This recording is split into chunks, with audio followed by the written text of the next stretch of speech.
Bonjour à toutes et à tous. Irène Pichon, Malakoff Humanis, votre caisse de retraite. Nous traitons cet après-midi, en début d'après-midi, du sujet des aidants. C'est un sujet qui, lorsque l'on vous rencontre, ne rencontre pas beaucoup de succès, puisque vous nous dites que dans vos établissements, il n'y a pas d'aidants. Or, on le verra, il y a des salariés aidants partout, dans toutes les structures et dans vos écoles, il y en a. Vos salariés sont également aidants. Pour présenter ce sujet de façon un petit peu différente, nous avons pris le parti de faire appel à la troupe de théâtre La Belle Histoire, qui va donc vous interpréter une scène, et je vais les laisser se présenter, ainsi qu'Anne-Sophie Boutiori derrière, du CCH et Obius Conseil, qui interviendra plus en détail pour vous présenter le sujet. Marie, je te laisse la main. Je prends celui-ci, je le remettrai à sa place. Bonjour. Bonjour, bonjour. Donc, je m'appelle Marie, je fais partie de la compagnie de théâtre La Belle Histoire. Avant de vous présenter l'équipe, je tenais à adresser mes remerciements à Malakoff Humanis pour sa confiance. On est très heureux de venir jouer pour vous cet après-midi. Un sujet qui nous tient à cœur, les aidants, surtout que la journée nationale des aidants, c'était hier, me semble-t-il. Ou c'est après-demain, parce qu'on est hier à Dunkerque, on était sur le terrain, ils ont annoncé ça comme la journée nationale. En tout cas, c'est la semaine. Et donc, on est très, très heureux d'être là. Merci pour votre confiance également. Vous nous faites venir sans trop savoir. Donc, j'espère que vous ne serez pas déçus. Je vous présente Greg, Pascal, Mélanie.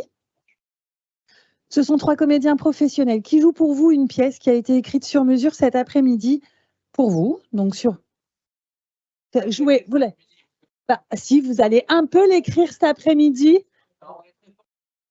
Vous allez un peu l'écrire cet après-midi puisque les textes que vous allez entendre sont complètement improvisés. Ah, bon, alors, en tout cas, 3 comédiens qui jouent une pièce écrite sur mesure. Les 3 comédiens interprètent plusieurs personnages. Vous allez vite comprendre qui se présentent sur le plateau grâce aux accessoires qu'ils utilisent et à leur jeu, bien sûr.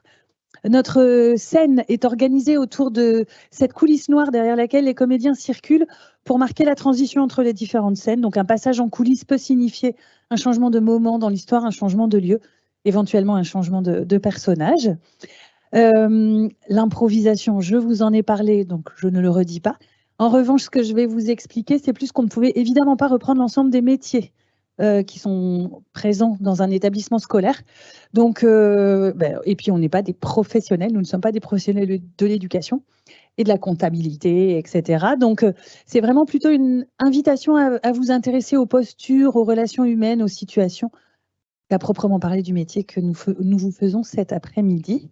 Je pense que j'ai rien oublié d'essentiel. J'aurai la chance, moi, de vous retrouver avec Anne-Sophie Boutiori d'Obius Conseil juste après la représentation pour accueillir vos réactions et vous apporter des éclairages sur le thème. Peut-être comme vous revenez de la pause déjeuner, vérifions que nos téléphones sont bien en mode avion, comme ça on sera tranquille. On est parti pour 1h20 ensemble. À tout à l'heure.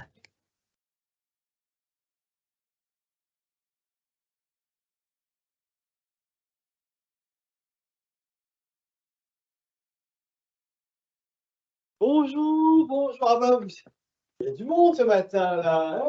Hein, déjà l'écran tourne bien, ma petite Sophie. C'est trop tôt, hein, parce que non, on a bien des tableaux tactiles, mais là c'est trop tôt pour fermer ça. Hein. Voilà, ça va. Bon, allez, moi les enfants, s'il vous plaît. Ça va mieux, bon Kelly. Ça va mieux, hein, parce que sinon ça contamine tout le monde. Hein. Donc, quand tu peux le garder un petit peu. Bonjour, monsieur Delagu, là, c'est pas normal. Non, de la colle, c'est mon prédécesseur. Oui. Moi, je vous ramène Constance. Oui.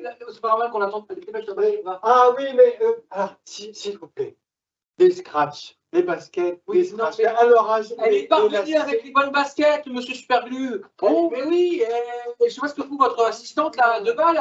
Elle fait cours de pompe quand elle revient.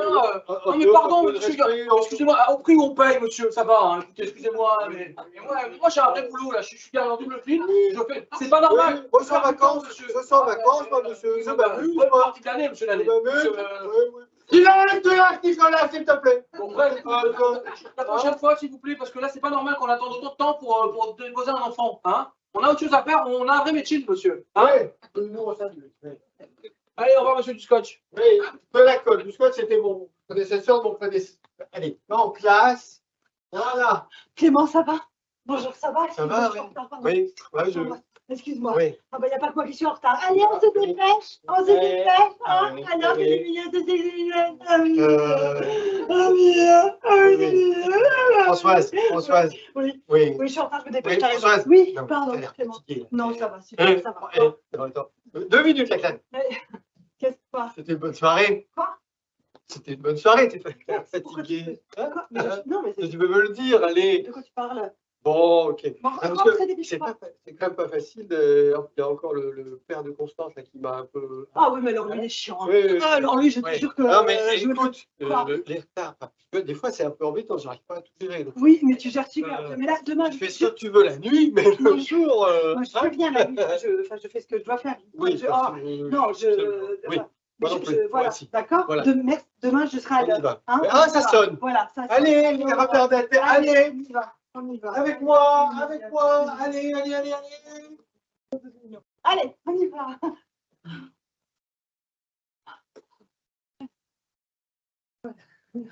Alors, on a 1, 2, 3, 4, 5, 6, 7, 8. Hop. Alors. Les boîtes de camembert vides. Donc, à noter, en réclamer aux parents. Hein, faire un mot pour récupérer les boîtes de camembert, d'accord?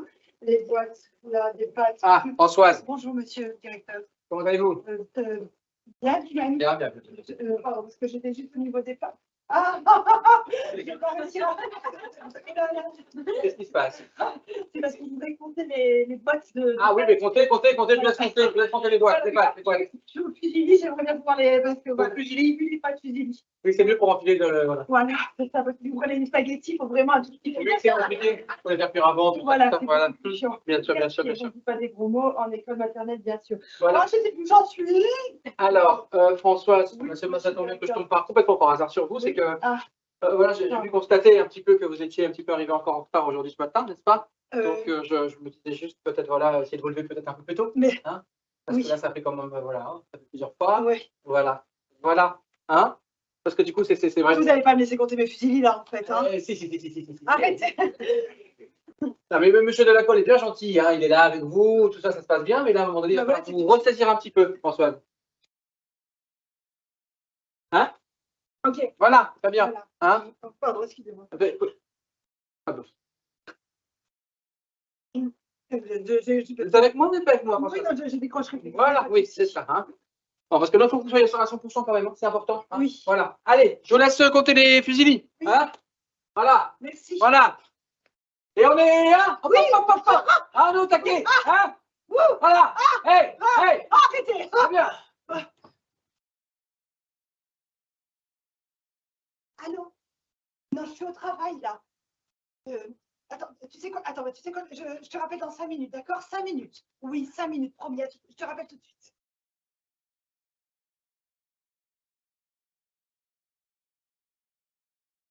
Moi, c'est mal rédigé.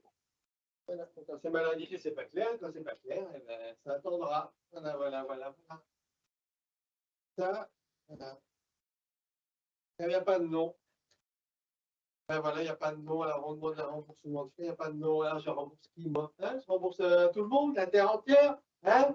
Non, mais les gens pensent que j'ai que ça à faire. Alors, je vais aller voir tout le monde. Ah, c'est toi qui as pris, qui s'est déplacé, qui a pris un train, c'est pas toi? Ben, voilà. Et Jean-Jacques, Ah, c'est fermé. Jean-Jacques Delaconta, comment ça va? Ah, monsieur le directeur. Bon, Ah, on a des soucis là avec les pays, les financements. ben, c'est à cause de l'alias. L'alias? Oui, c'est Ah, l'alias. mais c'est ses parents qui payent en liquide, c'est pas possible. Mais non, l'alias, non, c'est pas électronique, c'est l'alias fiscal électronique qui est pareil. C'est quoi, En fait, je sais pas quoi, des conneries là? non, c'est parce qu'il y a il y a eu un changement de logiciel. Alors, quand il y a un changement de logiciel, il y a des bugs. Et quand il y a des bugs. Ah, écoutez, Jean-Jacques, j'ai pas le temps. C'est 4 x 8. Bon, arrêtez, je suis pas comptable, moi, Mais Jean-Jacques. quand on est comptable, les mathématiques, c'est une gymnastique. Oui, Il faut être toujours prêt. Parce que sinon, c'est comme à l'école, si on ne fait pas les gymnastiques, on sera molli. 6 x 7. On s'en fout. Alors, Jean-Jacques, vous pouvez laisser pour Françoise.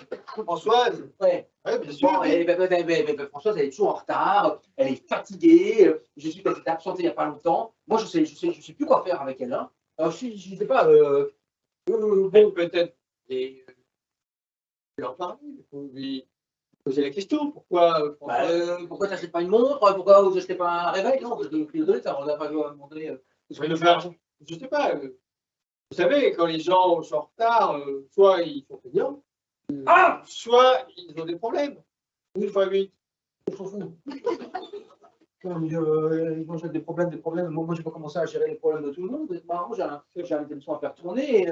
Enfin, je ne peux pas tout faire non plus. Hein Ah oui, c'est vrai que vous n'êtes que directeur. Mais oui, oui. C'est comme si moi je m'occupais de la comptabilité. Oui, mais non, mais vous comprenez, moi j'aurais pas aimé que tout le monde soit heureux, tout le monde soit bien, mais en même temps donné, le boulot, c'est le boulot. Les gens qui arrivent ici, ils laissent leurs problèmes dehors. Et vous imaginez si je commence à voir la boîte de Pandore, si elle me déverse tas d'émotions, qu'est-ce que j'en fais moi? Pandore, elle a démissionné l'année dernière, ça vous me fait penser. Hein, et on n'a pas fait le solde de tout compte. Oui. Mais là, la surprise revient. Hein, Oui, Jean-Jacques. embêtant, hein, Oui, quand même. on n'est pas dans le même monde, hein, oui, moi, Jean-Jacques. Hein. Mais enfin, Mais non, mais moi, à votre place, Françoise, quand même. c'est un bon élément, François, ça que je ne comprends pas. Elle s'est toujours été quelqu'un de bien, de précis, vous voyez ce que je veux dire? Et là, depuis quelque temps, c'est n'importe quoi. Ou alors, elle en a marre. Ah, bah, dans ce cas, il faut changer l'histoire. Oh, par contre, bah, je comprends. Moi, si j'étais avec vous toute la journée, j'en aurais marre aussi. Voilà, là, on vous demande des notes de frais sans signer. Ah bah oui, bah, c'est ça. Et voilà, et je fais tous les bureaux, hein, Ah. je téléphone, voilà. Oui, je comprends. Hein. Bon, je vais quand même y aller. Voilà, bon, très bien. Bon, écoutez, peut-être, je ne sais pas, moi, François, si vous. Enfin, Vous voulez que je parle? peut-être. Hein, dites-lui de mettre un. Voilà, de travailler un petit peu, et puis de. Voilà. Hein. C'est délicat, hein? Délicat. Bon, très bien. Allez, Jean-Jacques. Bonne truc, là, vos chiffres. Hein. C'est 64, hein, 8 x 8. Vous savez, François, Ouais, bah, oh, bon, écoutez, voilà. Allez où votre porte déjà? Je ne sais même plus où elle est. Allez, voilà. voilà. Au revoir. Bon, en même temps, il m'a pas dit que c'était lui qui a fait le voyage. C'est quand même très embêtant. Allez, on se dépêche là. Kevin, on se dépêche, on prend le petit déjeuner. Go, Dorac, là, on y va. Allez, go, le sac, les affaires, le cartable, le pompote. On se grouille. Ok, les clés de voiture, qui a les clés de voiture? Kevin, brosse tes dents. Kevin, arrête de jouer avec ton zizi maintenant, tu le lâches. Tu fais ça le soir, mais pas le matin. Il est con, dirait son père.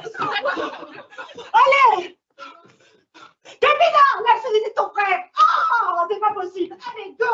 C'est parti, mon kiki. On y va, la voiture. Go.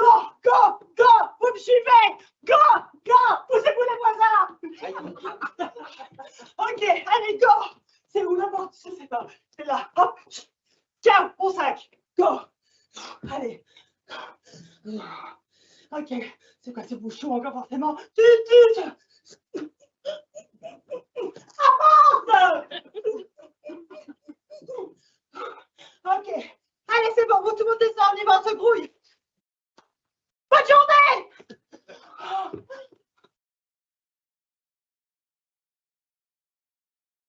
Oh ben. Mais que c'est ça? Ben, qu'est-ce que c'est ça? Papa, Oui, je trouve pas les clés. hein? C'est moi, papa. Attends, j'arrive. C'est Françoise. Attends, j'arrive. Oh, mais... Je les ai. Oh.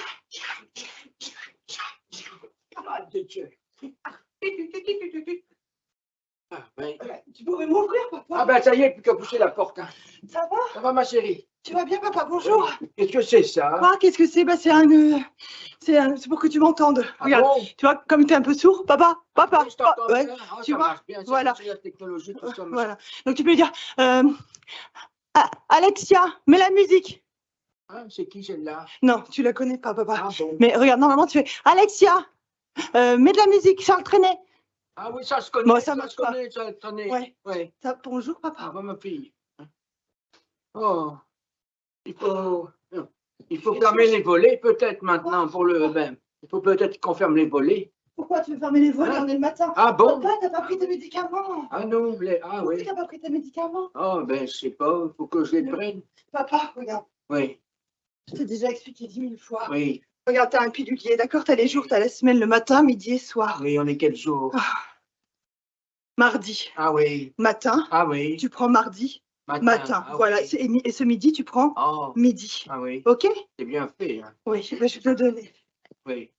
Et arrête de m'appeler au travail, papa, s'il te plaît. Ah, c'est parce que je trouvais plus la télécommande, ma chérie. Voilà. Elle était dans le frigo. Je sais pas qui l'a mis dans le frigo. Je sais pas. Hein? Je sais pas. Ça, c'est un Ça, si on mystère. l'attrape, celui-là, hein? Oui. Tu veux pas de l'eau avec ta main Ah, comme bah ça? si, sinon je Ah, m'étrangle. Hein. Allez, Ah oui. Ah oui, oui. Oui, oui, oui, oui. C'est bien voilà. gentil. Hein? C'est bien gentil. Oui. Ça va pour ton petit déjeuner non plus? Ah non, le petit déjeuner. Tu veux quoi? Biscotte? Oui. Dépêche-toi, je vais faire au travail. Biscotte, ça va? Oui, oui, oui. Petit café, ça me fera plaisir. C'est gentil, hein. Oui. Tu sais ça. Oui. Tu fais de ton vieux père, c'est pas facile, hein. Non. Ah ben non. Oui, je sais. C'est pas Ok, facile. écoute, il y a le café qui coule là, Oui, c'est d'accord? bien, c'est bien. Va Moi, je vais travailler. passer tout à l'heure vers 17h. Ah Peut-être bon? que je passerai avec Kevin et Kevina, je ne sais pas encore si je dois aller le chercher au collège ou pas. Oui. Et après, voilà. Enfin, en tout cas, je repasse à 17h, je ferai les petites courses avant, d'accord? Oui. Il te manque quelque chose ou pas? Bah, Je te reprendrai des pois chiches, t'en as plus, d'accord? Oui. Allez.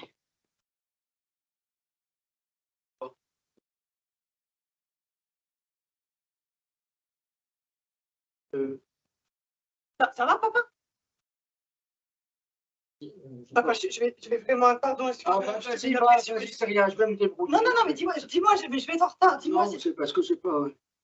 Ben voilà, mais je sais pas comment te le dire, mais je Avec des mots? pas eu le temps d'aller jusqu'au cabinet. Alors, d'hygiénie, hein, parce que Ok. je pense pas que ton bazar ait pu se faire quelque chose, là. Ben, Alexandra, tu peux me non, faire. non. Je vais le faire. Bah non, c'est pas toi à faire ça, Non, ma mais fille. je vais pas te laisser comme ça, papa Bilal. Je suis en retard. Je vais le faire, d'accord? Elle a la salle de bain. Oui, bah oui, parce qu'on va pas faire ça à côté d'Alexa, c'est dégueulasse.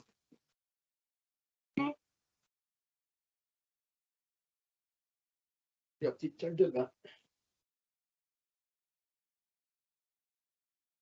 Vraiment petite, ta salle de bain. Oui. Ok. Bon. C'est sûr que. Enfin, je veux dire, je sais pas, je suis désolé. Hein. Ça va. Je vais enlever ton pantalon de pyjama là, d'accord? Oui. Ouais, tu te tiens, mon cul. Oui. Mon désolé. Ah, ça va. Allez, on y va, go. Allez, hop, vas-y.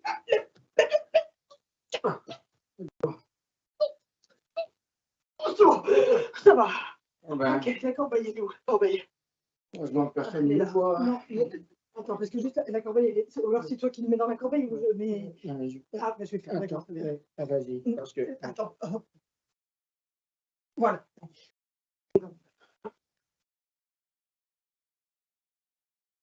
Ok.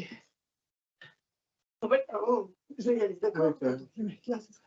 On n'a qu'à dire qu'à 3, j'y vais. Oui, il faut aller chercher quelqu'un parce qu'on n'est que deux. Arrête, papa, on peut pas quand même. Ça va? Oui. Allez. Non, oui. Oui. Bon, 1, 2, 3. Hop, ah! Ah, il faudra que je change le carrelage. Hein. Oui. Oui. Voilà, allez. Voilà, c'est bon. C'est. Voilà, hop. Bon, voilà. Oui, c'est bon, ça va. Voilà. Ah! Et sa pièce, elle sent où? J'aurais dû te sortir une avant. Voilà. Oui. Attention à ne pas te cogner quand tu te relèves.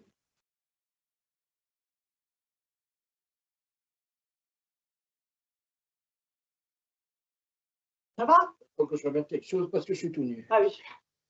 Ok. Jusqu'à bientôt ton voisin qui va passer, peut-être te voir. On va pas oui. l'accueillir tout nu, ce serait quand même. Monsieur bon voisin. Oui. Je l'aime bien. Ils sont où tes pyjamas, papa? Oh, ben là, dans l'armoire, avec l'armoire de pyjama. Le carreau, ça te va? Oui. Allez, vas-y. Quel jambe en premier? Je ne peux pas la lever plus. Non, Je vas-y, chérie, je peux. ça va. Vas-y, pose. Ok. Ah, voilà, c'est bon. Je vais le mettre dedans. Il fait pas Ah, ça. Allez, ça y est. Ok, Ok, ça va? Bon, ben voilà, je peux y aller là? Je suis désolé, Non, non, arrête de dire. Mais vraiment désolé. Oui, ça va, on a compris, t'es désolé. On est désolé. Je suis un boulet pour toi. Ok, il n'y a pas de souci. Tu vois, voilà, allez. Tu as du temps au café, il doit être froid là maintenant, mais tant pis, t'as qu'à remettre de l'eau chaude dedans. Oui. Dis bonjour à monsieur Bonvoisin de ma part, d'accord? Et t'hésites pas à l'appeler lui aussi, si je suis là derrière papa. Ah oui, T'hésites pas à l'appeler si t'as besoin. Hein. merci ma chérie. Essaye de m'appeler quand mes heures de pause, je te les ai notées Merci sur le beaucoup. post-it, mes heures Merci. où je peux répondre. Tu entends, papa? Post-it. J'ai noté sur le post-it les heures où je peux répondre, Ah, d'accord? oui, et le Et à côté, numéro tu as le de- numéro, d'accord? Et le post-it là-bas, Oui. c'est le numéro de monsieur Bonvoisin. Oui, c'est Ok. un petit post-it. Oui, il y a énormément de post-it, mais j'aimais bien la couleur. Merci ma chérie. Je fais un derrière moi, Ah, parce oui, que je suis en oui. retard, là. Regarde, oui, vas-y, va. Là, comme ça. Va faire ton par ici, oui. Allez, Oui, merci ma chérie, Oui. c'est formidable. oui, aussi. C'est sûr que là, Bien, bonjour. Ouais, les enfants, ça va? Oui. Donc, 3h30 à portable, gênant en classe, hein, ça vous rassure, ça la détend, mais nous, non. Hein, enfin, franchement, de la colle. je suis directeur. Elle est là? Françoise n'est pas là. Elle est aux toilettes. Elle est indisposée. Ça va, elle est là, papa de À confiance. son âge. Enfin bref, écoutez, très bien. Allons-y, on y va, allez. Je repasse alors. Les CP, oui, voilà. CP devant, voilà. C'est sa tenue, hein?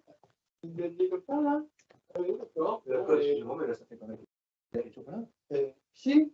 Ah, Si, c'est bon, alors je déguisé comme enfant. elle est au, dans sa, Elle est en mode furtif, c'est ça? On la voit pas. le parking. Elle avait ton téléphone. Tu as retrouvé ton téléphone qui était dans ta voiture en parking? Oui, oui, je l'ai. Je l'ai, c'était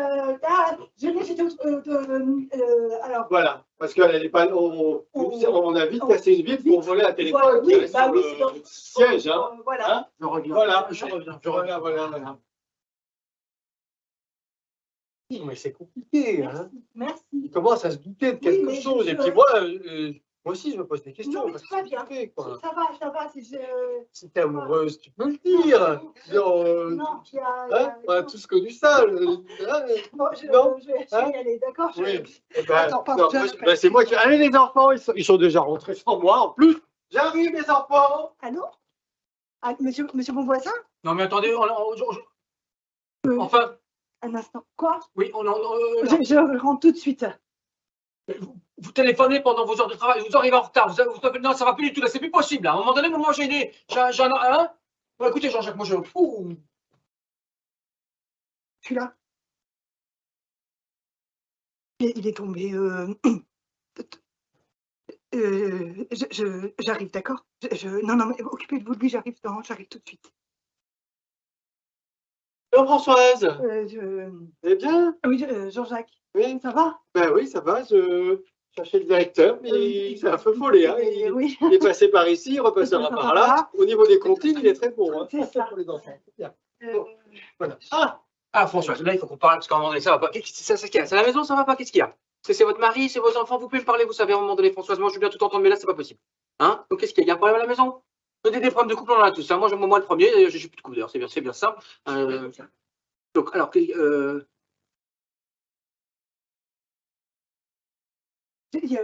dois y aller. comment ça, vous devez y aller, Françoise? Ah ouais. Ma voiture.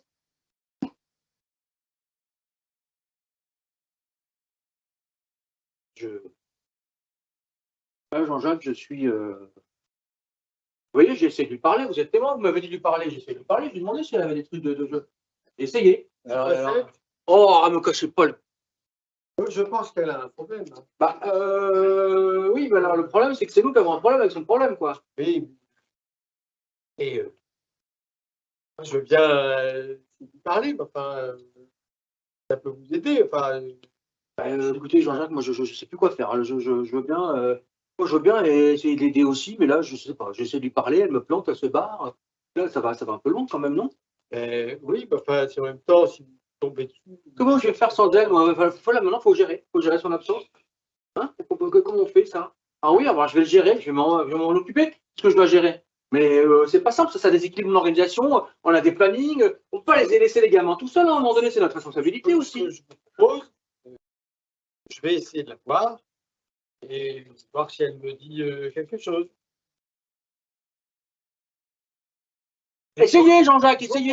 je ne vous promets rien, je ne vous promets rien, mais Je comprends pas, moi je sais pas, je sais plus quoi faire. Alors, en plus, normalement, c'est elle qui gère les parents. Ça, moi, je suis pas en contact avec eux, parce que sinon. oui, non, mais elle était là, mais elle a fait elle a des soucis. Oui, mais bon, on a tous des soucis, Jean-Jacques. Oui, des soucis. Bon, allez, écoutez, je vous laisse vos mathématiques. Là. Oui, ben, si vous la voyez, 42. Ah, putain, la 21, oui, bon. Forcément, il n'y a plus de saison. Alors, comme il n'y a plus de saison, je découvre. Hein. Bonjour, Jean-Jacques. Oh, Françoise. Je t'embrasse pas parce que je suis une usine à micro. Ah oui, non, ne m'embrasse pas alors, non. Oui. Tu veux du café? Ah ben oui, vas-y. 4 fois 8. Non, je plaisante, je fais ça pour inviter le directeur. Il s'est passé tard.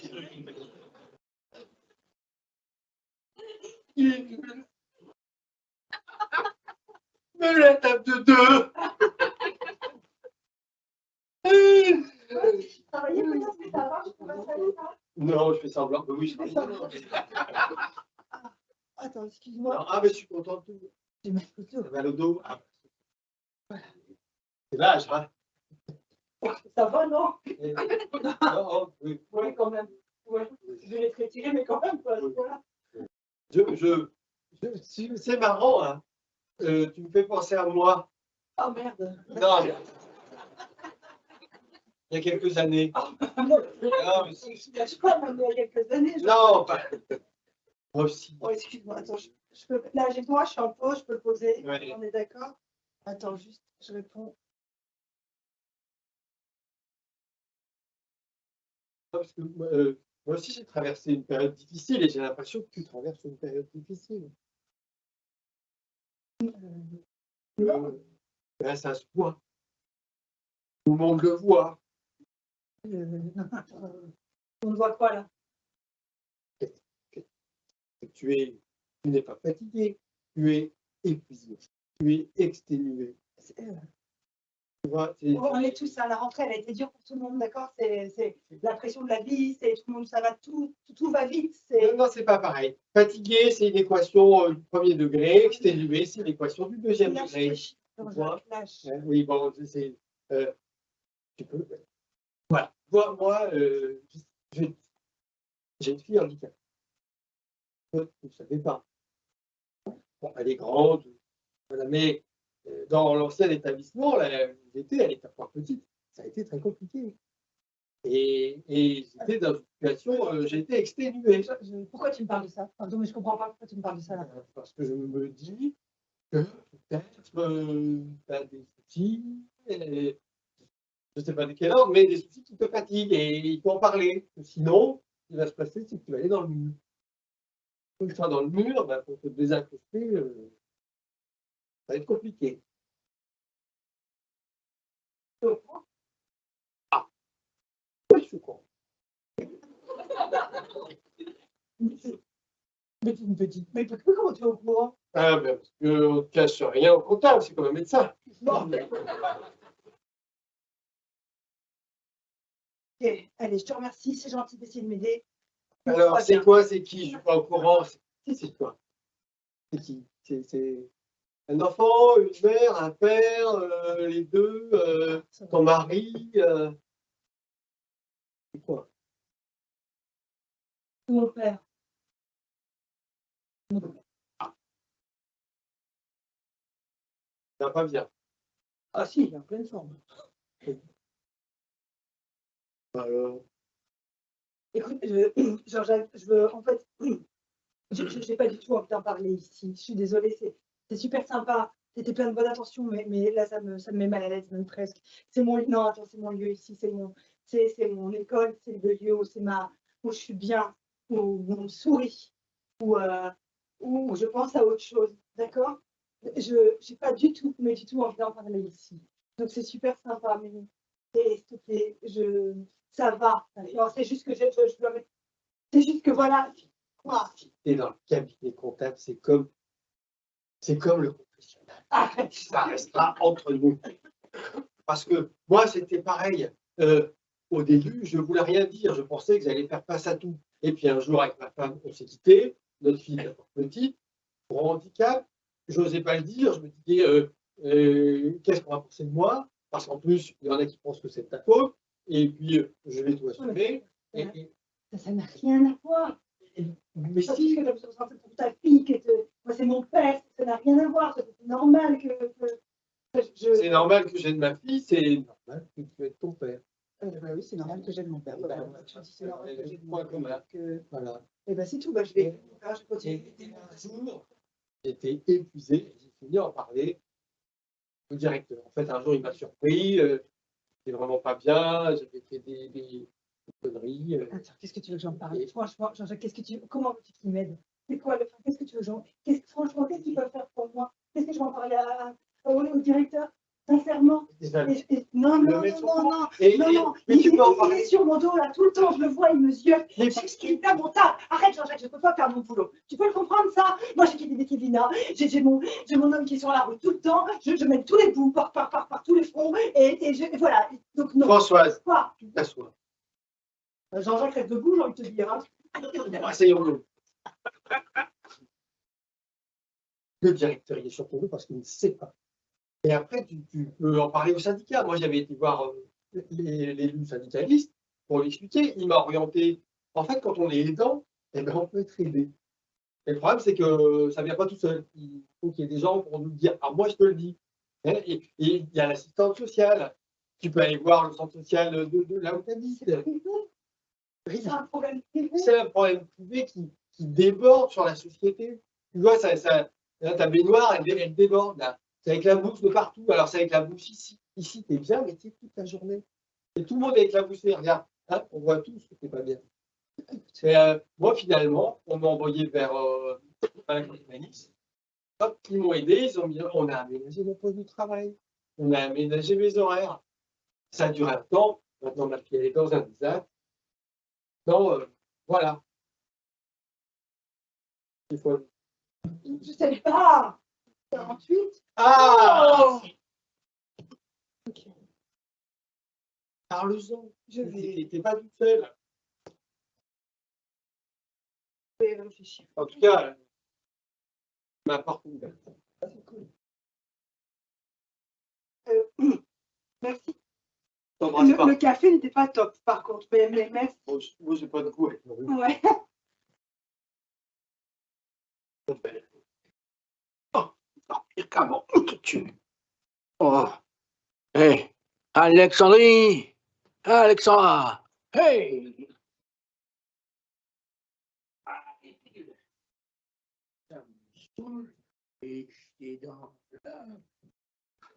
Allô? Non, mais non, j'arrive chez moi, chez mon père, là. Écoute, chérie. Non, chérie, tu peux juste amène Kevin chez l'orthodontiste. Juste, c'est pour ça que je t'ai laissé un message. T'es rentré plus tôt, amène-le chez l'orthodontiste. Je peux pas, là. Non, je vais rentrer tard ce soir. Non, écoute, chérie. Je te demande juste l'orthodontiste, s'il te plaît, tu peux ramener Kevin chez l'orthodontiste. Jeudi. Je te remercie. Papa, c'est moi. J'aime bien les vendredis. Papa, je suis là. Bonjour. Oh, ma fille chérie. Tu vois? Qu'est-ce que t'as foutu avec Qu'est-ce que t'as foutu avec Les gros noirs, ils aiment bien les jeudis. Quoi? Les gros noirs, Qu'est-ce que t'as foutu avec c'est les mères, le Non, mais papa, mais qu'est-ce que... Mais c'est pas possible. Mais qu'est-ce que t'as foutu avec Mais t'as pas arrêté con ou quoi?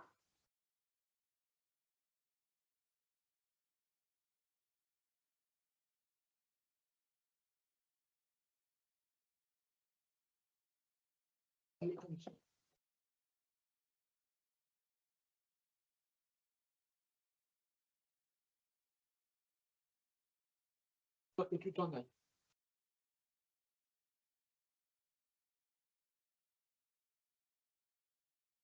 Ta mère, elle m'a jamais parlé comme ça.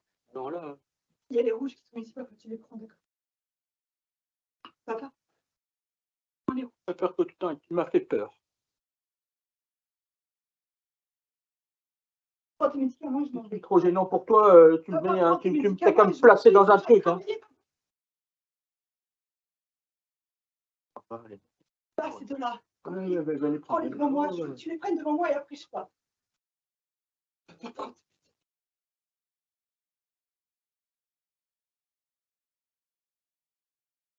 C'est gênant, hein, je perds, hein, c'est ça. Hein. Ouais. Moi, quand je m'occupais de toi à l'époque, ah ouais, là, on disait rien. Hein, quand tu étais petite, il fallait changer des couches. Hein. J'ai pris, voilà. Tu es content? Allez.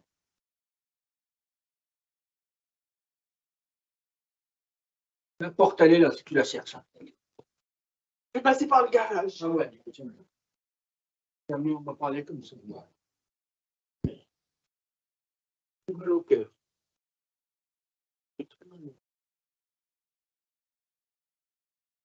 Bonjour. Ça va? Bientôt les vacances? Bon, ah, c'est pas une tenue pour la gymnastique, ça. Tes parents qui t'ont habillé comme ça? D'accord. Ils font pas la gymnastique? Non. C'est bien quand même. Hein. Allez, viens. Ta maîtresse, elle est malade. Alors moi, je vais la remplacer aujourd'hui. D'accord? Hein? Moi, c'est monsieur Delacolle. On va bien s'entendre, Delacolle. Je suis d'accord.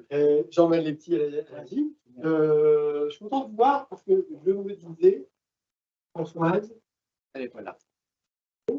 ah non, parce que non, je me disais, les murs. Non, oui. Quand vous pouvez lui parler, je pense que les murs. Je sens que Moi, je sais plus quoi faire. faire. Vous voulez venir à la gym avec nous? Oh, j'ai pas mes baskets. Ah, non, non plus. Regardez comment elle est mis. Donc, vous savez, on fait ce qu'on peut. Hein. Je sais plus quoi faire. Vraiment, Françoise, Eh ben, c'est un bon élément. C'était un bon élément, mais là, je crois que j'ai pas d'autre solution que de me séparer d'elle, parce que à un moment donné, qu'est-ce que vous voulez que je fasse? Bah non, mais j'adorerais la garder. Moi, je demande pas mieux. Oui, moi, oui, bien sûr. Allez, à la gym. Je vois une minute, s'il vous plaît.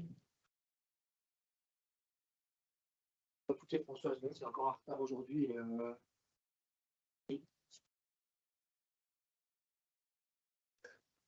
Qu'est-ce qui se passe, Françoise? Qu'est-ce qui va pas? Parce que je vois bien que ça va pas. Mais je veux pas que vous perdiez votre travail. Moi, je ne demande pas mieux pour rester, Françoise. Qu'est-ce qui se passe? Quelque chose qui ne va pas dans votre vie. Oui, bon, on est des humains, Françoise. On travaille entre humains. Donc, à un moment donné, si quelque chose ne va pas, il faut me le dire. Il faut que je le sache. Comment voulez-vous que je vous aide? Moi, Je m'en sors pas. Je m'en sors plus. Ça fait des mois que. Ça fait des mois que je m'occupe de mon papa, mais là, je m'en sors. allez. Il a.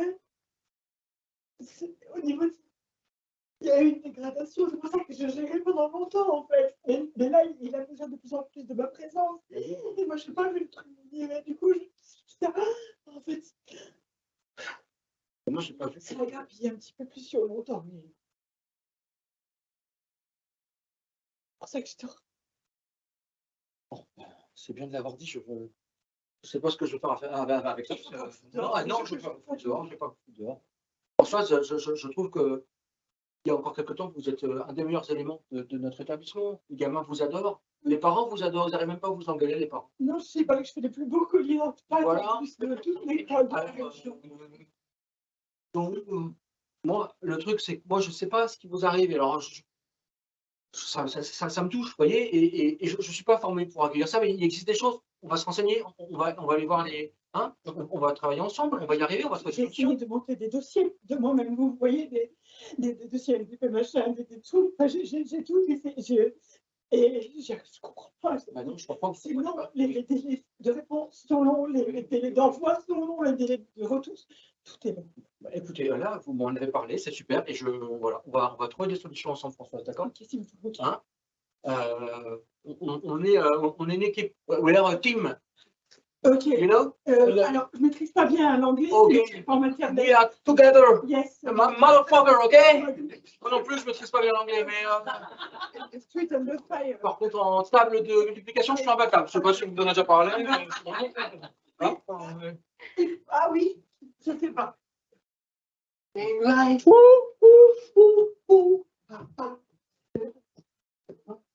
Monsieur Louis, Oui.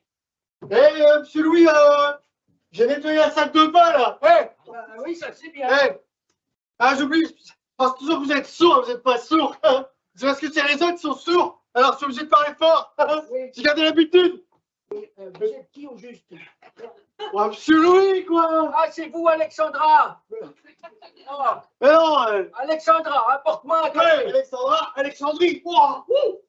C'est Tony, votre aide-soignant. Ah ouais, là, vous avez tapé dans les produits illicites, vous, avant de venir. Hein. Non, ça, c'est C'est pas le vous avez droit. une patate. C'est pas le droit. Ah oui, Tony, Monsieur Louis, oui. les produits licites, il y a bien le pilulier, il y en a. Hein. Ah oui, Quand j'ai fait la salle de bain, c'est hors compétence, mais je l'ai vu quand même. il ne faut pas les donner aux oiseaux. Hein. Monsieur Louis. Bonjour, bonjour. Les filles. Ça va? Ah, On vous a entendu hey, du elle est belle, hein. Elle est Elle est célibataire. belle. Non, Elle est célibataire. elle est belle, hein. Alors, C'est moi qui l'ai faite. Mais c'est moi, c'est Tony, l'aide-soignant. Voilà, C'est jamais rencontré. ouais. Ça va, ouais. Ça va. Tranquille. Vous vous droguez? C'est un champignon. Ok. Donc, il est propre. Oh non, on ne Alors, parle pas comme ça de mon père. Je lui dis que je fais un peu de pipi à côté, alors j'ai nettoyé, il faut lui dire quand même C'est un que. champignon, ce jeune-là. Ouais. C'est un rayon de soleil quand il rentre dans la maison. Vous remplacez l'autre aide-soignante Chantal, c'est ça? Ouais, c'est ça. Non, papa. Ah oui, ça connaît. Oui, La chanson, ça connaît. Chantal était beaucoup plus calme que vous, hein. Ah oui. C'est, Ouais, Oui, mais Chantal, elle sent la soupe. Ouais, c'est la même. Elle n'aime pas trop. Elle était tellement calme, elle a fait une dépression. en tout cas, tout est rangé. Oui. Ah ouais. Parce que moi, j'aime bien, c'est pas mon job. Mais moi, je range, c'est clean. Ouais. Il faut lui dire qu'il fait pipi. Il se met à gauche, comme il vise à droite, à gauche, c'est bon. Allez, Bon, moi, j'y vais. Vous cognez.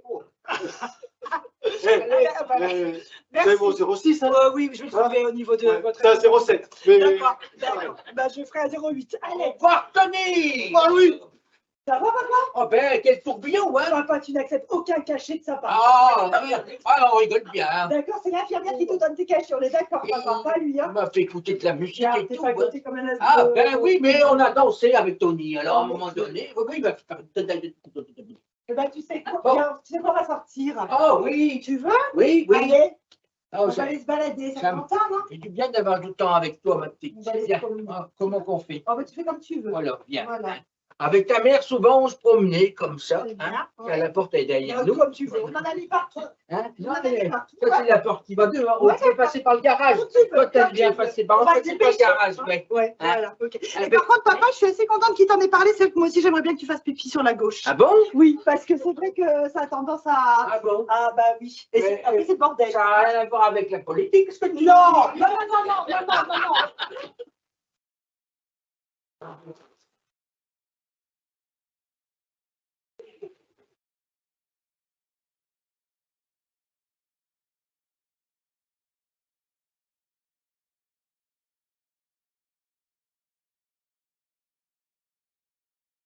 Merci beaucoup, c'était Pascal, Greg et Mélanie. Bravo à tous les trois. Je vais inviter Anne-Sophie Boutier-Horry à me rejoindre du cabinet Obvious Conseil. Alors maintenant, le jeu, c'est de retrouver les micros. Voilà, on va rester devant vous. Je vais en prendre un. Je regarde la technique, j'en prends un qui est au sol, qui est gaffé et que je vais dégaffer pour vous. Ah non, c'est rien. Allez-y, passez après eux, c'est facile. Hein. Dans un premier temps, merci beaucoup Irène, pardon. Dans un premier temps, ce qui nous intéresse, c'est d'avoir vos retours sur cette pièce, sur les personnages, sur les situations, quels qu'ils soient. Et puis, bien évidemment, nous bénéficierons de l'expertise d'Anne-Sophie Boutier-Horry pour apporter des éclairages en fonction de ce que vous aurez relevé de cette histoire, parce qu'on n'a pas forcément tous la même lecture. La parole est à vous. Et on va, même si on s'entend bien ici entre nous, conserver le micro pour les personnes qui sont connectées à distance.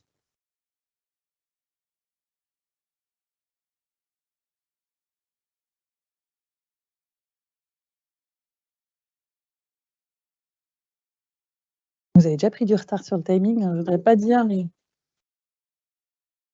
Comment? On n'ose pas, c'est difficile. On peut peut-être repartir des personnages, par exemple. Merci, madame. Je vous amène le micro.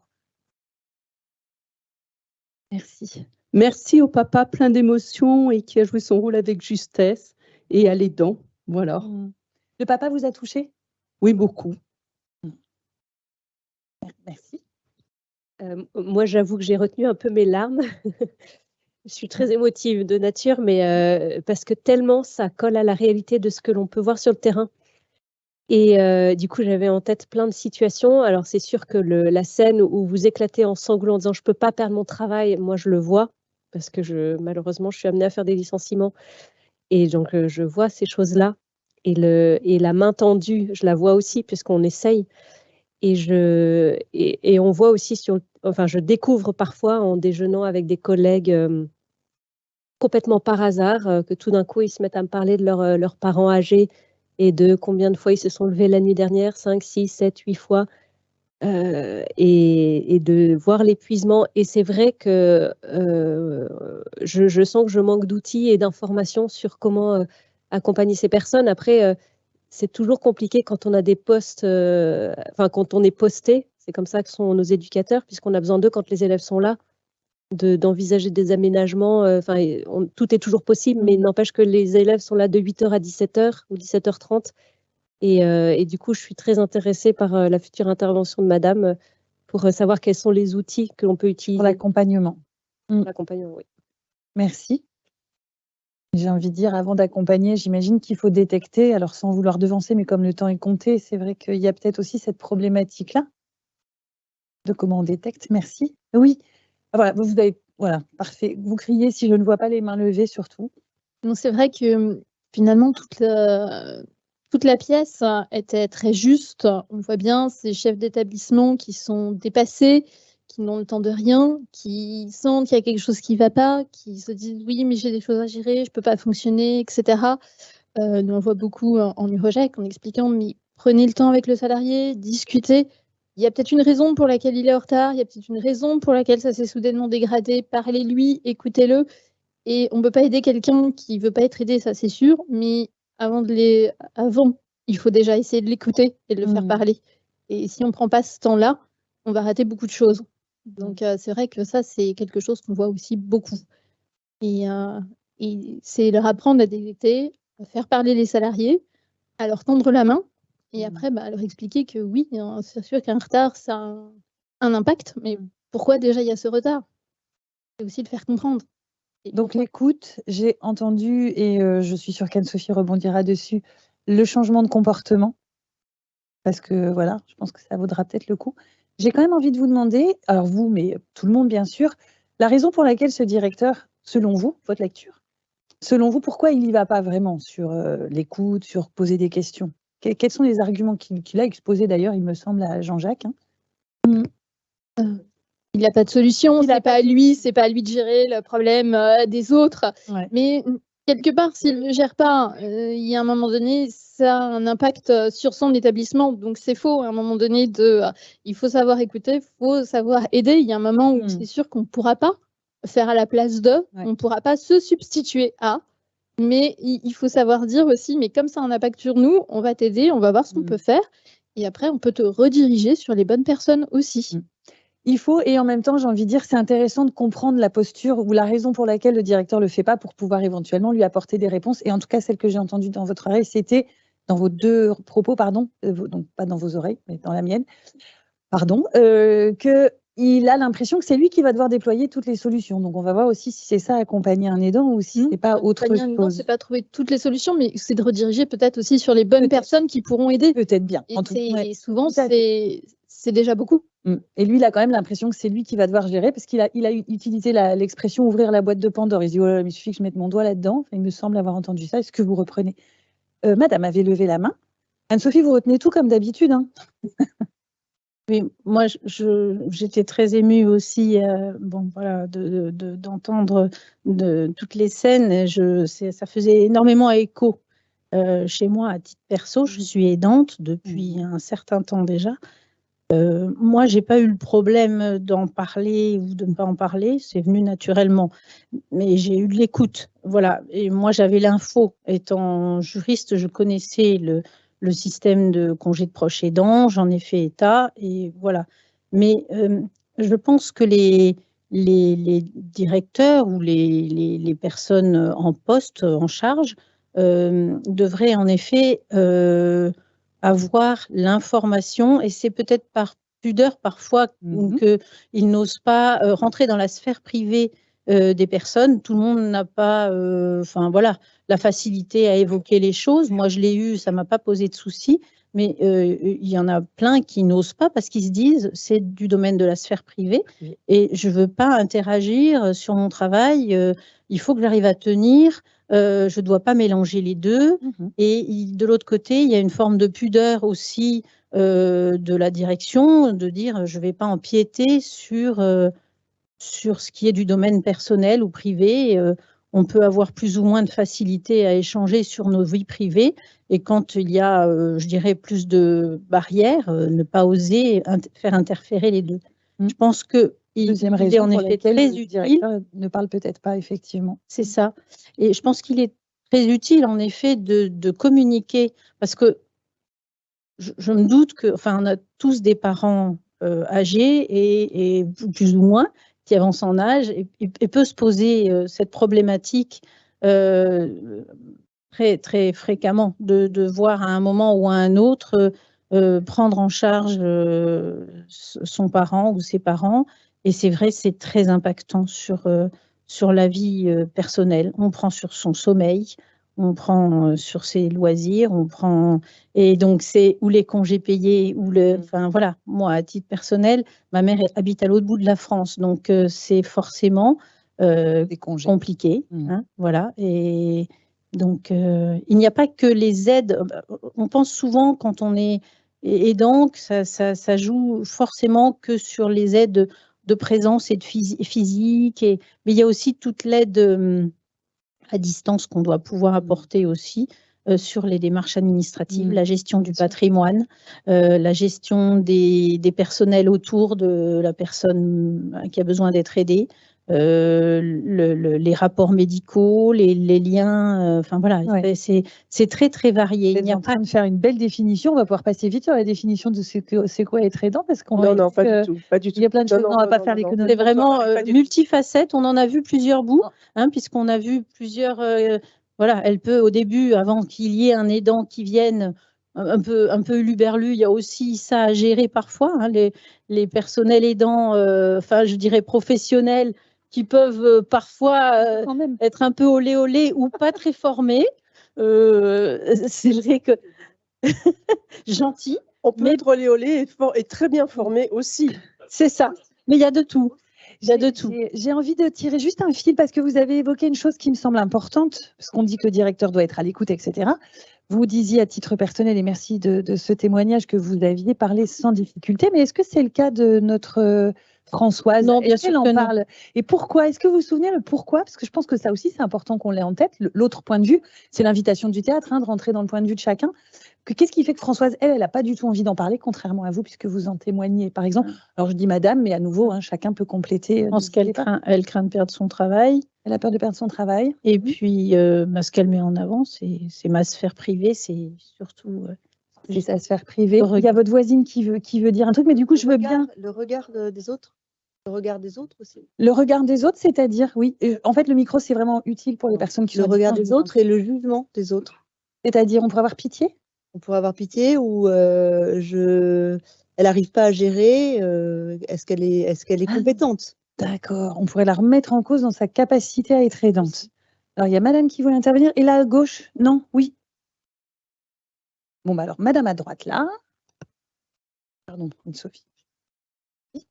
Bah, moi, il m'a semblé que elle avait l'impression qu'il n'était pas très à l'écoute ou qu'elle ne pouvait pas lui en parler. Peut-être aussi. Et pour rebondir un peu sur ce qui a été dit avant, bah, peut-être que le chef d'établissement aussi, il a besoin d'aide et qu'il ne sait pas comment s'y prendre. Merci. Merci de tous ces points de vue, hein, c'est important. Anne-Sophie, je vais me tourner vers vous dans 2 secondes, comme ça on maîtrise notre timing, mais voilà, je voulais vous donner le micro. Peut-être qu'elle ne peut pas en parler parce qu'elle se dit finalement dans mon travail tout va bien et je fais une frontière vraiment entre ma sphère personnelle et professionnelle. Sa sphère personnelle, oui. Et se dire si l'un empiète sur l'autre, tout fout le camp. Et finalement, j'ai au moins une sphère professionnelle où ça va bien. Et je ne fais pas rentrer le perso dedans. une sorte de, ce que j'entends dans ce que vous dites, c'est une bulle de protection. C'est Oui, ça que vous tout à voulez fait. Ouais, tout à évoquer? fait. Ça la protège. Le fait Oui. de pas en parler, ça n'existe pas pendant 8 heures dans la journée. Ou 7 Exactement. heures Et pendant au moins, le j'ai 8 travail. heures où je sais que tout va bien, j'aime mon métier, j'aime ce que je fais. Intéressant. Une lecture aussi, c'est vraiment... Merci. D'autres réactions? Alors, bon bah Anne-Sophie, du coup, ne faisons pas l'économie de la définition de ce que c'est un aidant, puisqu'on va parler de ça, autant le définir ensemble. Ça veut dire quoi être aidant? Ça touche qui et ça représente quoi comme charge? On va aborder tout ça. Alors déjà, en préalable quand même, je voudrais encore une fois tirer mon chapeau pour les 3 comédiens. C'est vraiment important.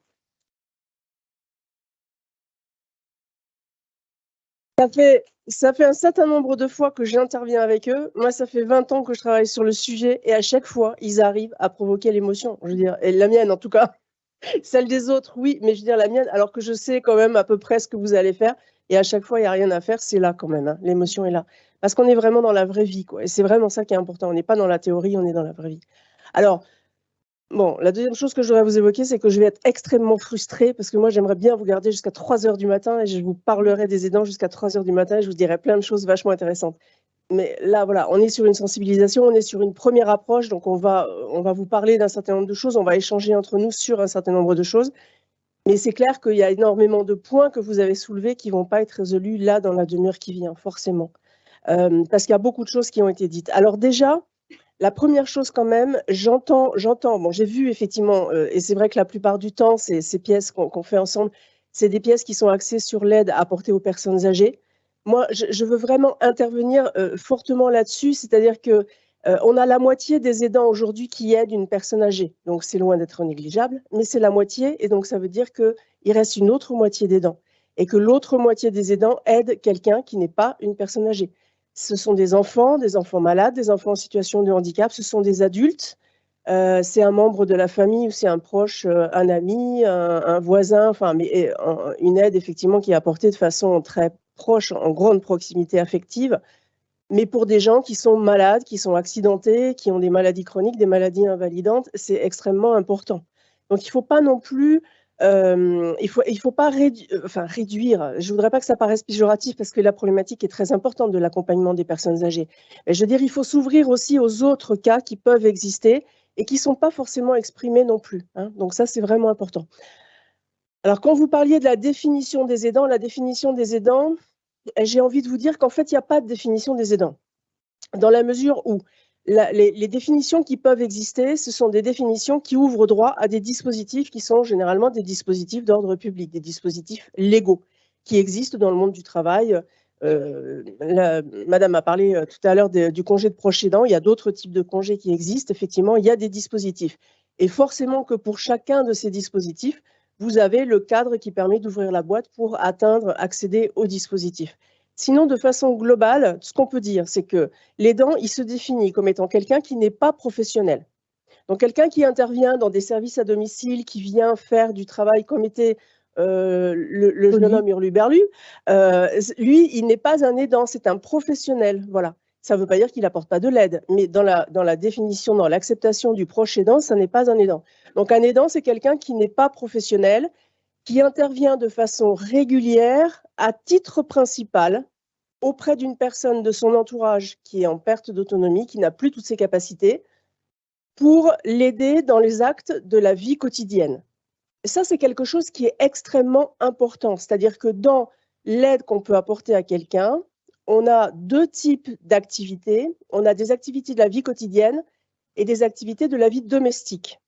Elles ont des implications qui sont complètement différentes. Et là, c'est la première fois d'ailleurs que vous l'avez fait en théâtre, enfin en tout cas en ma présence, on a abordé cette question-là. Je veux dire, quand la fille se retrouve à devoir faire la toilette intime de son père, on est dans des activités de la vie quotidienne qui, évidemment, définissent extrêmement l'aidant. C'est ça, en fait, être aidant. C'est rentrer dans la sphère intime de l'autre de façon à lui permettre de vivre sa journée. Ça commence au lever le matin et ça se termine au coucher le soir. Mais ça comprend effectivement le lever, le coucher, la toilette, l'habillement, le fait de faire manger la personne, de la mobilité à l'intérieur du domicile ou à l'extérieur, etc. les questions d'hygiène, donc d'hygiène corporelle, d'hygiène dentaire, enfin toutes ces questions d'hygiène. Et là, on est vraiment dans le cœur de la vie de l'aidant. Et par rapport à ça, si vous voulez, les autres types d'aides qu'on peut avoir qui sont des aides de la vie domestique, c'est exactement d'une autre nature, c'est-à-dire que vous êtes sur le domicile. Donc bien sûr qu'il faut faire le ménage, un petit peu ce que fait l'aide-soignant, quoi. Il vient, il fait le ménage, il va faire de la vaisselle, il va préparer un repas, il va faire de la lessive, etc. Donc c'est contraignant, mais ça n'est pas du tout le même type de contrainte, ni en matière d'investissement personnel, ni en matière d'investissement mental et psychique. Et c'est ça qui est vraiment important par rapport à l'aidant. Et Voilà. quand on dit proche, est-ce que c'est forcément la famille ou est-ce que ça peut être un autre lien? Non, alors c'est pas forcément la famille, mais c'est quand même à 90 ou 80%, ça dépend des années, parce que les statistiques varient, c'est incompréhensible. D'une année à l'autre, on passe de 80% des aidants qui aident quelqu'un de la famille, et l'année d'après, c'est 90, et puis ça revient à 80. Bon. C'est 8 à 9 aidants, on peut couper en deux, parce que c'est des stats, on n'a qu'à dire 85%. On aide un membre de la famille, mais on peut aider quelqu'un qui n'est pas de la famille. Son voisin ou quelque chose comme ça. On peut aider son voisin, c'est des solidarités géographiques. Voilà, quand vous êtes dans des milieux ruraux ou autres, ça peut arriver. On aide aussi des amis. Ça se rencontre, je vais vous dire, ça se rencontre beaucoup. Si par exemple vous avez dans des cas adultes, où vous êtes sur des cas où des amis, par exemple, ont eu un accident ensemble. Et puis il y en a un qui s'en est bien sorti et l'autre qui s'en est pas bien sorti. Et il y a une part de culpabilité qui fait qu'il y a un des deux amis qui va se mettre à aider de façon très approfondie l'autre personne parce qu'il a besoin d'une forme de réparation de ce qui s'est passé. Mais il y a des aides comme ça qui se passent entre amis, effectivement. Oui. Pour aborder, alors j'ai noté 2 idées donc on n'a pas exploré, mais en tout cas déjà pour répondre à tout ce qui a été évoqué, et notamment sur le fait de est-ce qu'un chef d'établissement ou n'importe quel autre manager, j'ai envie d'élargir sur le domaine professionnel, effectivement est légitime pour aborder ce type de questions avec un salarié, un collaborateur, parce qu'on voit que cette frontière entre vie privée et vie professionnelle, elle est quand même étroite, et c'est ce qui peut mettre mal à l'aise. Donc je ne sais pas s'il y a une réponse à apporter. Enfin, selon vous, est-ce qu'effectivement on a le droit de poser des questions? Je ne sais pas si c'est une question de droit. Enfin, voilà. Non, mais moi j'ai envie de dire que en fait la question elle se pose même pas, c'est-à-dire que bien sûr qu'on essaye chacun de mettre des frontières, mais il n'y a pas d'étanchéité dans les domaines de vie. On a différents domaines de vie, c'est des équilibres qui se créent. Et donc, on est chacun avec des porosités entre les domaines de vie. On ne peut pas mettre des frontières étanches et c'est même pas souhaitable. Et donc, contrairement à ce que, je ne sais plus ce qui s'est dit dans la pièce, si c'est le chef d'établissement ou je ne sais plus qui disait, on laisse pas au vestiaire ces problématiques personnelles quand on arrive au bureau, ou quand on arrive dans une école, ou quand on arrive n'importe où on travaille, ou dans une usine. On vient avec ces problématiques. Et puis, il faut voir que le fait d'aider, ça a un certain nombre d'impacts, ça a un certain nombre de conséquences. Bon, il y a des conséquences qui sont, la première conséquence qu'il y a, il faut que vous surveillez le temps, hein, parce que vous me connaissez, j'ai tendance à un peu déborder. Si j'ai bien calculé, on a jusque moins 20, c'est ça? Bon, alors c'est bien. C'est ça? C'est impeccable. C'est ça. La première des choses qui se passe, c'est ce qu'on appelle la contraction des temps. C'est-à-dire que quand vous devenez aidant, à un moment donné, vous avez des équilibres de vie. On a tous dans la salle, hein, tous et toutes, on a dans la salle créé des équilibres de vie dans nos différents domaines de vie. La vie familiale, la vie professionnelle, la vie amicale, les loisirs, le sommeil, il ne faut pas l'oublier. Voilà, on a créé. Et ça fait 24 heures dans la journée. En général, je ne sais pas vous, mais je pense qu'ils sont bien pleins. Les 24 heures sont bien pleines dans la journée et les 7 jours bien pleins aussi. Donc, quand l'aide arrive, il va falloir générer, il va falloir créer du temps, il va falloir tout d'un coup qu'émerge du temps dans ces 24 heures, dans ces 7 jours dans la semaine. Et comment on va faire pour créer du temps? Un temps qui n'existe pas encore. Donc, ça veut dire que la première chose qui se passe, c'est qu'on va contracter les temps. C'est-à-dire que les temps qu'on a aujourd'hui, on va être obligé, sans l'analyser, mais en fait, c'est comme ça que ça se passe, on va être obligé de savoir ce qui est compressible et ce qui n'est pas compressible. Alors, réfléchissez-y, dans vos vies, vous avez des temps compressibles et vous avez des temps qui sont incompressibles. C'est évoqué d'ailleurs, il me semble. Hein, absolument, je vais en parler. Voilà. C'est un des premiers temps compressibles sur lesquels on joue. Les temps incompressibles, globalement, c'est le temps du travail. Vous avez des horaires, vous avez un travail et vous êtes obligé de vous y tenir. Et puis, c'est les temps de transport. Parce qu'on a beau vouloir ou pas vouloir, quand vous mettez une demi-heure pour aller au boulot ou aller quelque part, vous ne pouvez pas mettre un quart d'heure à la place d'une demi-heure. Donc ça, c'est des choses que vous ne maîtrisez pas. C'est des temps qui sont incompressibles. Tout le reste, en général, c'est compressible. Donc, ça veut dire que le premier temps qui est très compressible immédiatement et qui ne coûte rien, entre guillemets, on a l'impression, en tout cas au démarrage, c'est le temps de sommeil. Vous avez 1 heure à libérer par jour, bah, c'est facile. Vous vous couchez 1 heure plus tard, ou vous vous couchez une demi-heure plus tard, vous vous levez une demi-heure plus tôt, et puis vous arrivez à faire beaucoup plus de choses dans votre journée parce que votre journée active, elle comprend 1 heure de moins, 1 heure de plus, pardon. Voilà. Et donc, ça commence comme ça.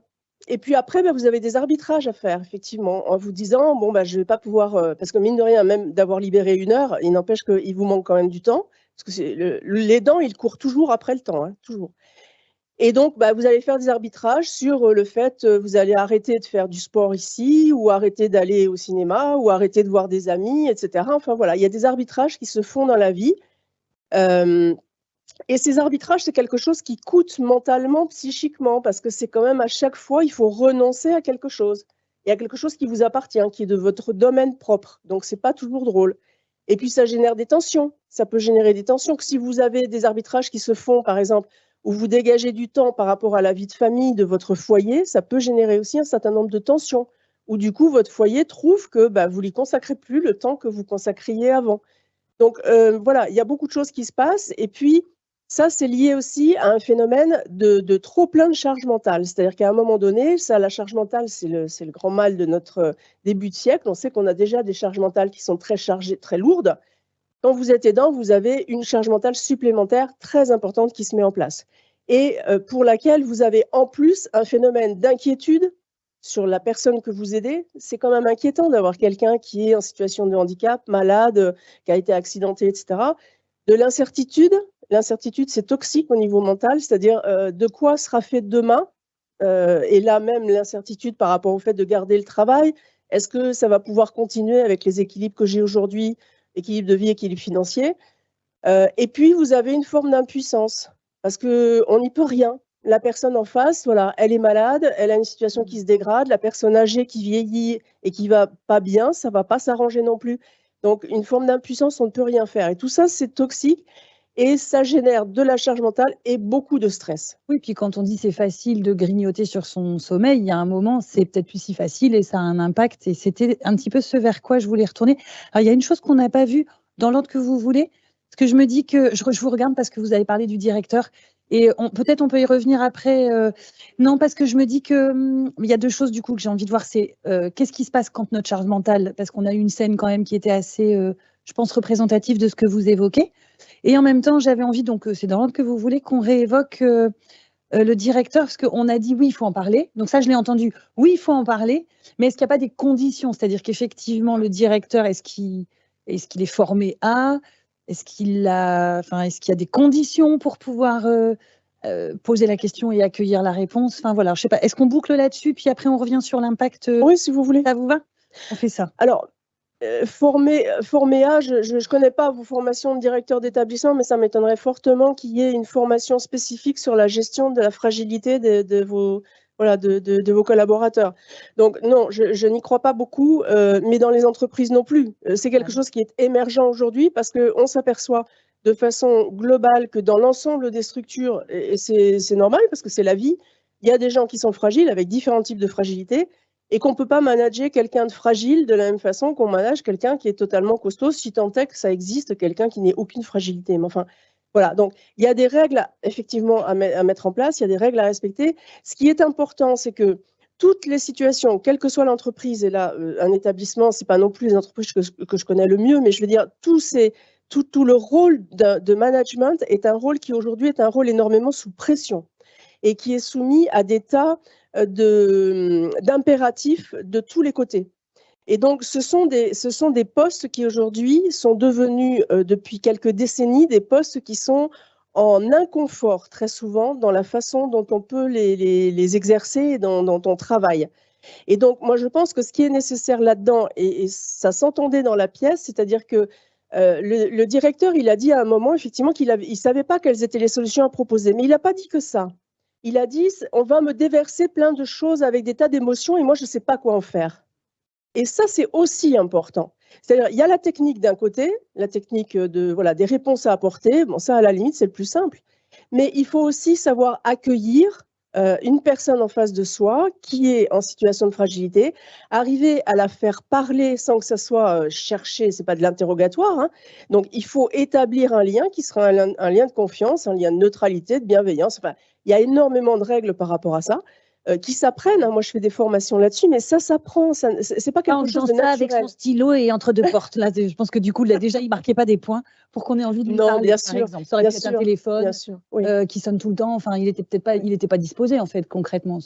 Non, mais il faut de la disponibilité mais ça c'était intéressant parce que l'histoire du stylo, par exemple, effectivement, ça montre bien qu'il n'y a pas qu'une disponibilité temporelle. C'est pas uniquement une question de temps. C'est une question de disponibilité aussi mentale, psychique, physique. Il y a beaucoup de choses derrière le terme de disponibilité. On pense toujours au temps. Vous pouvez dégager 1 heure, mais si vous n'êtes pas disponible dans votre tête, si vous n'êtes pas disponible dans votre corps pour accueillir cette relation-là, ça ne fonctionnera pas. Donc, il y a vraiment des choses à travailler, quoi. Voilà. Donc, bon, après, je ne vais pas développer parce qu'on n'a pas le temps. Très envie, mais on ne peut pas. Et je reviens du coup sur ce que vous disiez par rapport à la charge mentale, à l'impact. Est-ce que vous avez perçu dans la pièce les conséquences, comment vous la décrivez, Françoise, dans sa posture, dans ce qu'elle est, et dans la scène avec son papa sur la fin? Vous vous souvenez un peu de ce qui se passe? Pardon, parce que, excusez-moi, parce que je vous dis qu'il faut que je vous donne un micro. Ouip. Alors, à la toute fin, elle est soulagée, c'est ça que vous disiez? Elle est soulagée et puis on sent qu'elle va enfin accorder à son père du temps gratuit et qualitatif pour aller se promener et prendre du temps. Et lui dit, ça fait longtemps que ça ne nous est pas arrivé. Et avant ça, ils sont passés par quelle étape? Là, ça vous embête de passer le micro derrière vous? Comme ça, je partage la parole, monsieur. Je disais qu'elle est passée par l'agressivité, c'est-à-dire qu'à un moment donné, elle sort d'elle-même, c'est la baignoire qui déborde, c'est ça, quoi. Et on n'arrive plus à être, enfin, c'est compliqué d'être aidant avec ses proches, dans l'intimité en tout cas. On est mal aimant. On est mal aimant. C'est important, hein, ce que vous dites, ça veut dire que elle veut tout assumer. Elle dit que c'est normal qu'elle s'occupe de son papa parce que c'est son papa. Je ne sais pas si vous avez entendu par rapport à Jean-Jacques qui était papa d'un enfant en situation de handicap, hein. C'était plus grave, lui. On avait l'impression qu'il y avait une certaine hiérarchie dans les aidants, que c'est plus grave d'être aidant et plus compliqué d'être aidant d'un enfant en situation de handicap que d'un parent parce que c'est naturel. Et au demeurant, elle refuse l'aide, jusqu'à devenir mal aimante ou maltraitante, si je pousse encore un peu plus loin le mot. Oui, c'est pour ça que je dis mal aimante, parce que c'est vrai que alors, ça mène à la maltraitance, effectivement, si c'est pas suffisamment géré à temps. Ça peut mener à une maltraitance tout à fait involontaire, qui est d'abord de la maltraitance vis-à-vis de soi, quand on regarde bien, parce que c'est l'aidant qui lui-même est maltraitant avec lui-même avant d'être maltraitant avec l'autre. Mais il n'empêche que ça aboutit à ça. Flûte, ça y est, j'ai un truc qui m'est sorti de la tête. On était un petit peu sur le côté, elle refuse l'aide et elle devient mal aimante, qu'on pousse, on pousse. Et puis non, je pense que vous vouliez parler de handicap par rapport à personne âgée. Oui, exact. On commence à se connaître avec Marie.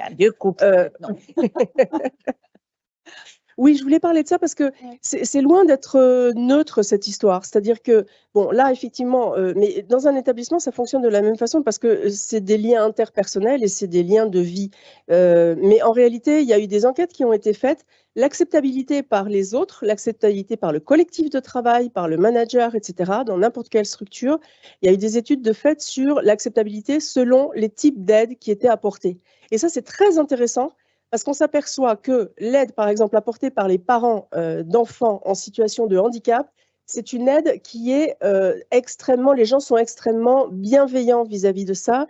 Et voilà, il y a beaucoup de bienveillance et d'acceptabilité parce qu'on estime que c'est effectivement des situations qui sont extrêmes, que c'est des situations rares et que c'est normal que les parents, eux, aient cet enjeu fondamental d'accompagner leur enfant. Donc, au prix, effectivement, de choses qui vont probablement solliciter le collectif de travail, mais c'est normal parce qu'on ne peut pas faire autrement. À l'inverse, c'est très intéressant de voir que la question de l'accompagnement de la personne âgée, donc des parents, des beaux-parents, c'est quelque chose qui à la fois apparaît comme universel, c'est-à-dire que, comme ça a été cité, on sera tous aidants un jour où on a été, où on est, aidants de ses parents, de ses beaux-parents qui vieillissent, qui ont des incapacités, qui ont des pathologies, etc. Donc, c'est normal. Et le corollaire à ça, c'est qu'en même temps que c'est quelque chose qui est accepté, admis comme étant normal dans le continuum de vie, eh bien, du coup, on dit oui, mais le collectif dit oui, mais du coup, on ne va pas tout bouleverser dans le monde du travail parce que on aide ses parents. C'est normal, on va tous le faire un jour. Alors, on se débrouille, on les aide, mais on ne va pas tout bouleverser. Et ça, c'est intéressant de voir en termes d'acceptabilité parce que ça joue sur le fait que les aidants disent ou pas qu'ils sont aidants et parlent ou pas de leur situation selon qu'ils sentent la capacité du collectif à accepter leur situation et surtout à accepter des mesures dérogatoires. Parce que c'est ça le problème, c'est ça le fond de l'enjeu. Ça sort un peu du contexte aidant, mais c'est pareil pour la maladie, par exemple.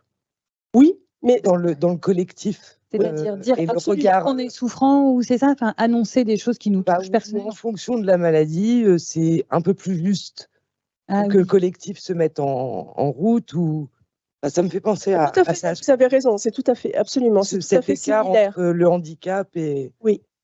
Je vais aller enfin, je me permets, même si j'ai pas ça à faire, mais on l'a déjà entendu en entreprise où vraiment ça nous a été dit comme ça. Tu reviens d'un cancer, on te déroule le tapis rouge, mais d'une dépression, tu rases les murs parce que c'est moins bien vu la dépression que le cancer. Voilà. Enfin, je sais pas si c'était ça que vous avez dit. Et encore, et c'est pas pardon, toujours bien vu de revenir d'un violent, hein, ce que je dis pas que c'est vrai ou pas vrai. Je me permets juste de reporter des choses qu'on peut entendre. Et je voulais voir si c'était un peu dans ce sens-là. Oui, c'est un peu dans le sens aussi du mouvement collectif qui peut se mettre autour de quelque chose et de cette différenciation entre finalement on est aidant, qu'on soit aidant parce qu'on a un enfant handicapé en situation de handicap, pardon, ou pour accompagner ses parents en fin de vie, on est aidant.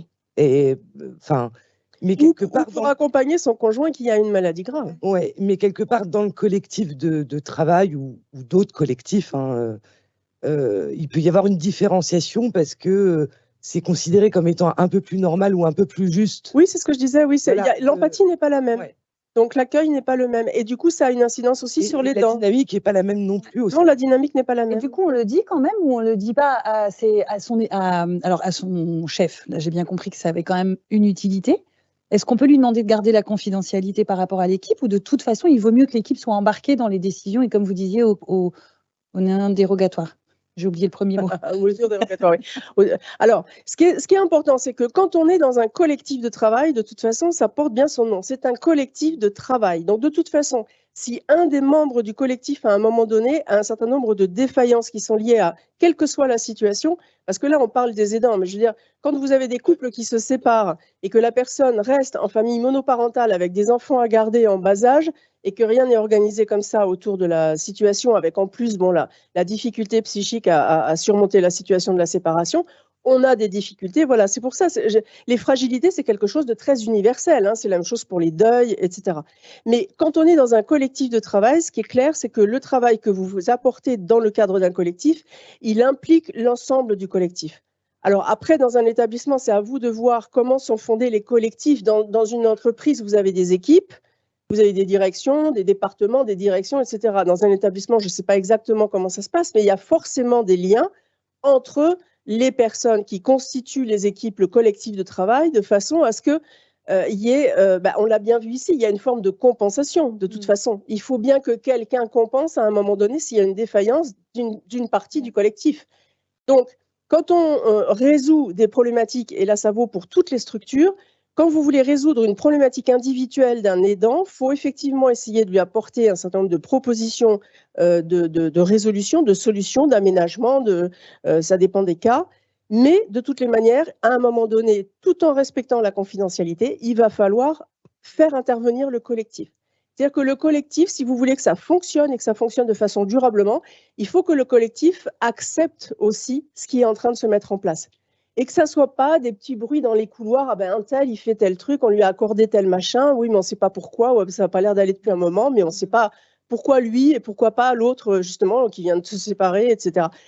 Il y a plein de choses qui se passent. Il faut que le collectif comprenne, il faut que ça soit objectivé, tout ça. Et donc que ça soit officiel. Après, la confidentialité, elle est fondamentale, et ce qui est certain, c'est qu'il faut que les informations qui sont données par exemple par l'encadrement vis-à-vis du collectif soient des informations qui soient gérées avec l'accord de la personne concernée. On ne parle pas d'un cas, moi ça m'est arrivé dans une entreprise où il y avait quelqu'un comme ça qui a eu des problématiques assez importantes et en fait le chef de service a attendu qu'il ne soit pas à une réunion et il en a parlé à tous les autres de l'équipe. Ben non, il ne voulait pas en parler. La personne ne voulait pas en parler, en tout cas pas en tant que telle. Bien sûr qu'il faut dire qu'il y a des difficultés, qu'il faut définir un cadre, mais il faut se mettre d'accord. C'est vraiment des contrats moraux qu'on passe les uns avec les autres. C'est très important. On va pas, il nous reste 5 minutes, on va pas lister l'ensemble des aides, mais est-ce que, comme j'ai entendu qu'il y avait quand même un besoin de se dire qu'est-ce qu'on peut faire, est-ce qu'il y a des choses, des points essentiels, enfin je sais pas, on a entendu parler des dons de congé, enfin est-ce qu'il y a, sans vous mettre en difficulté, et à nouveau je sais qu'on n'a pas le temps de tout voir, mais des choses qu'on peut partager Alors, moi, j'ai envie de partager une chose, mais forcément, puisque c'est organisé par Malakoff Humanisme, mais vraiment parce que c'est tout à fait, c'est très important. J'ai pas le temps de détailler. Il y a effectivement des congés, mais encore une fois, c'est des interventions que je fais aussi en tant que telle, auprès des RH, etc. Là, je peux pas. Par contre, ce que je souhaite vraiment vous dire, c'est que Malakoff Humanisme, en tant qu'action sociale de votre caisse de retraite complémentaire, a mis en place énormément de dispositifs et d'accompagnement des aidants, des salariés aidants, quelles que soient les structures, et donc dans les vôtres aussi. Il y a un numéro unique à retenir, c'est très simple, c'est 39 96. 39 96, c'est la porte d'entrée, vers l'action sociale de Malakoff Humanisme. Les gens peuvent appeler, ils auront des travailleurs sociaux au bout du fil, ils auront des tas de dispositifs internes à Malakoff Humanisme, et aussi les personnes qu'ils auront au bout du fil seront susceptibles de les orienter vers des personnes, des ressources extérieures qui pourront faire avancer leur dossier avec une vision 360. Donc ça, c'est vraiment fondamental. Voilà. Je pense vraiment, s'il y a un truc à retenir, c'est 39,86. C'est pas difficile et ça peut apporter beaucoup de solutions aux gens. Ça va pour vous? Est-ce qu'il y a des choses... Il y avait un dernier point qu'on n'a pas eu le temps d'aborder qui était la culpabilité. J'ai envie de vous faire conclure peut-être là-dessus. C'est est-ce que c'est mal aimé que de faire venir quelqu'un à sa maison, un Tony ou une Marie-Chantal est-ce que j'aime pas mon papa que c'est bien aimé, c'est bien aimé, c'est bien aimé, oui. Et effectivement, dégager du temps pour avoir une relation avec la personne qu'on aime, qui soit autre chose que de lui apporter simplement de l'aide qui peut être faite par des professionnels. Et au contraire, autant, alors après, ça dépend des personnes, ça dépend de l'âge, ça dépend de plein de choses. Mais on voit bien que le papy, il est très content d'avoir le petit jeune qui lui met un rayon de soleil, qui lui met un peu de fantaisie et qui sent pas la soupe. Ben oui, on a besoin aussi de changer les idées. Il ne faut pas rester tout le temps dans ces marasmes. Et simplement, parce que ça a été évoqué tout à l'heure et après je m'arrête, promis. Il n'y a pas de problème. Mais parce que vous avez parlé d'aider un aidant. Je pense que l'aidant n'est pas en mesure d'entendre le fait qu'on veuille l'aider parce que l'aidant, psychologiquement, est dans la posture où pour lui, il faut que tout doit aller à la personne qui a besoin d'aide. Et ce n'est pas lui la personne qui a besoin d'aide. Par contre, on peut l'accompagner. Et là, je pense qu'on y accède plus facilement si on lui propose de l'accompagner plutôt que de l'aider. Voilà, c'est juste une question de vocabulaire, mais je pense que c'est important dans la relation à l'autre. Voilà, c'était tout. Merci infiniment Anne-Sophie pour vos réponses. Je vais laisser Irène conclure. Je vous remercie beaucoup pour les partages et pour votre participation. C'est quand même plus agréable quand ça vient de vous que uniquement de nous. Merci beaucoup. On fera un tout petit peu de bruit le temps de déménager puisqu'on a des trains à prendre. Mais voilà, je vous laisse conclure et merci beaucoup. Merci beaucoup à la troupe et à Anne-Sophie pour vos précisions et cette juste interprétation du sujet des aidants. Anne-Sophie l'a rappelé, 3996, c'est notre numéro du service action sociale qui est à la disposition de l'ensemble de vos salariés lorsqu'ils sont en activité, mais également lorsqu'ils partent à la retraite. Le dispositif ne s'arrête pas lorsque l'on est en activité. On suit également les personnes qui partent à la retraite.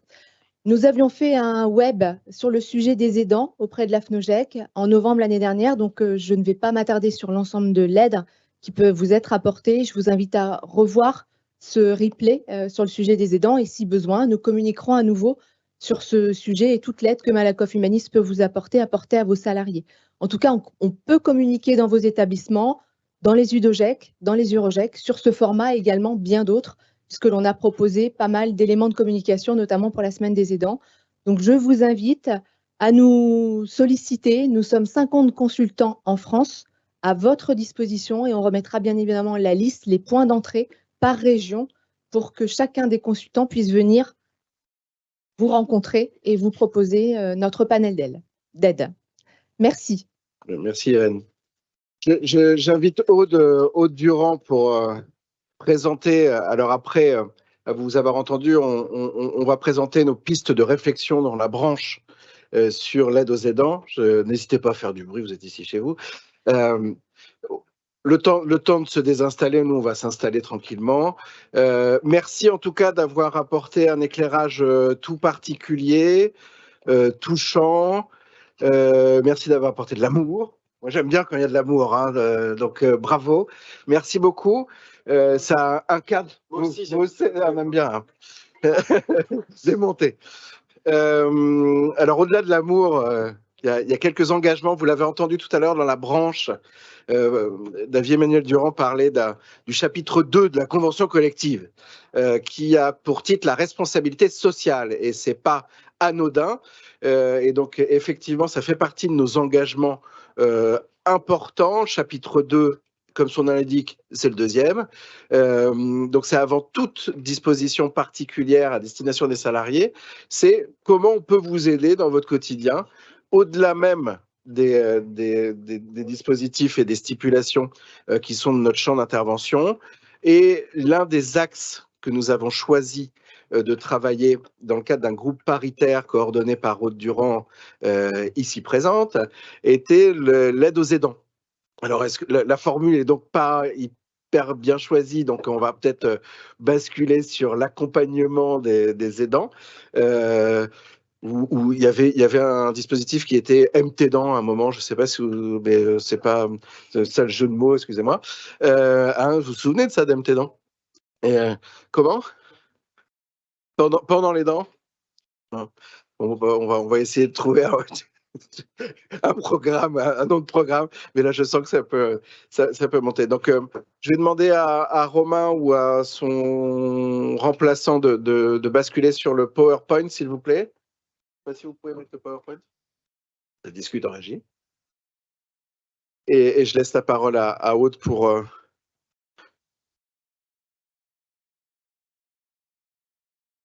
les appets, mais qui ne fonctionne pas encore.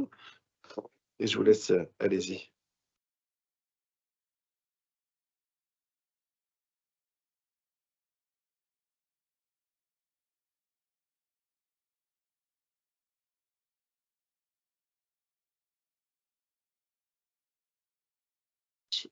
Ça déroule dans le mauvais sens, là, non?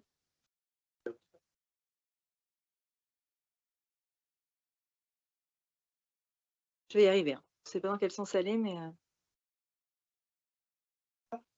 Jean-René, c'est normal que le licenciement éco, ce soit après... Non. C'est bon. Alors, donc comme le disait Jean-René, on a un groupe de travail paritaire, groupe de travail RSE qui a été créé par la CPPNI et donc qui réunit tous les organismes membres de la branche. Ce groupe de travail RSE s'est emparé de plusieurs thématiques, dont les salariés proches aidants. Et on travaille bien sûr en collaboration avec les commissions prévoyance et santé, puisqu'il y a des sujets de financement qui sont quand même assez importants sur cette thématique-là. La première action qui a été mise en place, ça a été déjà de sensibiliser. Donc, vous avez dû voir passer en juin une lettre à destination des salariés de la branche pour sensibiliser un peu sur ce qu'est l'aidance et puis aussi les 3 types de congés légaux auxquels peuvent prétendre les aidants. Et puis, dans cette lettre, il y a aussi un questionnaire donc qui s'adresse à tous les salariés qui se reconnaissent dans le rôle de proche aidant, qu'ils qu'ils en aient fait part ou pas à leur employeur, peu importe. Chaque salarié est libre d'accéder à ce questionnaire-là. Donc ça, c'est vraiment important parce que, comme on s'était dit tout à l'heure, il y a un manque quand même de connaissances. On ne sait pas qui sont les aidants, on ne sait pas forcément quels sont leurs besoins. Donc la branche a besoin d'en savoir aussi plus sur les salariés aidants dans nos établissements pour pouvoir tenter de mettre en place des choses pour eux. Le deuxième grand volet d'action là, de notre groupe de travail paritaire, c'est de travailler en partenariat avec tous les organismes assureurs qui travaillent dans notre branche. Donc ceux qui sont recommandés en santé, ceux qui sont prévus dans l'accord en prévoyance, et puis Malakoff Humanis, bien sûr, qui est l'organisme retraite pour tous les salariés. Donc concrètement, on les a tous entendus pour savoir un petit peu ce qu'ils proposaient pour les salariés proches aidants. Je vais essayer de vous faire un panorama qui sera forcément extrêmement synthétique, puisqu'on n'a pas vraiment le temps, mais de toute façon, c'est un sujet sur lequel on reviendra, je pense, assez régulièrement via des webinars, des publications, etc.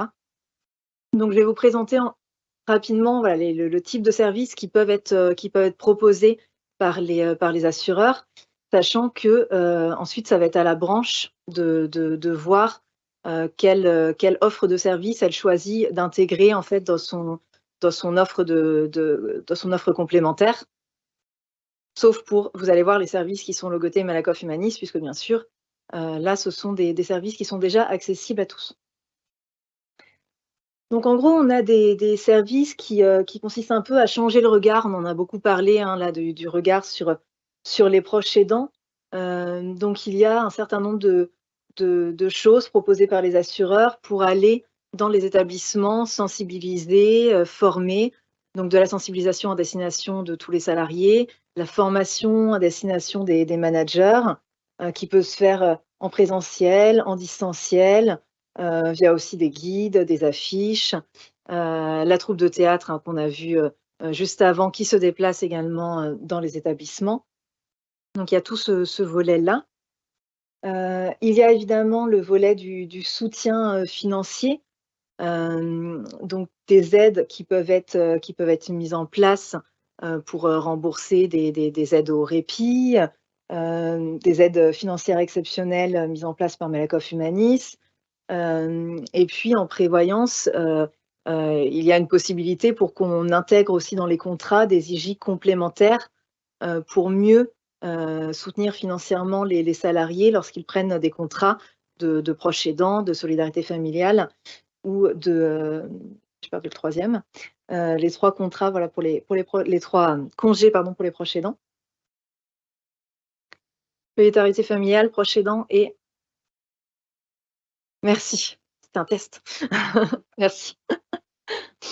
Le troisième volet, c'est l'accompagnement. Donc qui se décline généralement sous forme de plateforme téléphonique. Un accompagnement qui peut être sous différentes formes, hein, avec une sorte de service social dédié à la branche, avec des assistants sociaux vraiment qui vont suivre de manière pérenne un salarié aidant et l'aider à mettre en place toutes les prestations, les démarches administratives, etc. pour son aider. Ça peut être des lignes d'écoute entre aidants, des services d'écoute et de conseil plus généralistes. Donc voilà, chaque assureur propose des solutions un peu différentes sur ce volet-là. Ensuite, quatrième volet, protéger la santé. Donc ça aussi, on en a parlé de l'épuisement des aidants qui vont tirer aussi sur leur sommeil, pas forcément prendre le temps de bien s'alimenter, qui peuvent voilà, avoir des vrais impacts psychologiques. Donc, Malakoff Humanis propose des bilans de prévention médico-sociale. Et puis après, il y a des assureurs qui proposent des soutiens psychologiques, du coaching sur les différents volets, sommeil, alimentation, etc. Cinquième volet, relayer. Donc, comment on peut obtenir dans des moments d'hospitalisation ou dans des moments où on a vraiment besoin de relais, d'avoir un hébergement temporaire pour s'en aider, d'avoir une auxiliaire de vie, des heures de garde d'enfants aussi. On l'a bien vu dans la pièce de théâtre, on a une personne à aider, mais on a aussi des enfants. Tout ça, ça prend du temps, donc ça peut aussi être une manière de se dégager du temps pour souffler que de faire garder ses propres enfants. Et le dernier volet, c'est la communication. C'est-à-dire que si on met en place des choses au niveau de la branche, des dispositifs pour accompagner les aidants, on aura besoin aussi de communiquer auprès des salariés. Et pour ça, voilà, il y a des sites vitrines qui sont possibles pour informer, pour demander des services directement en ligne. Voilà un petit peu tout ce qu'on a, tout ce qui existe au jour d'aujourd'hui chez les assureurs qui travaillent avec nous dans la branche. Et donc, on a du travail avec les partenaires sociaux pour pour essayer de mettre en place des dispositifs pour tous les salariés de la branche afin de les aider et d'aider les établissements dans cette thématique-là. Je vais laisser la parole à la table ronde qui va finir la journée.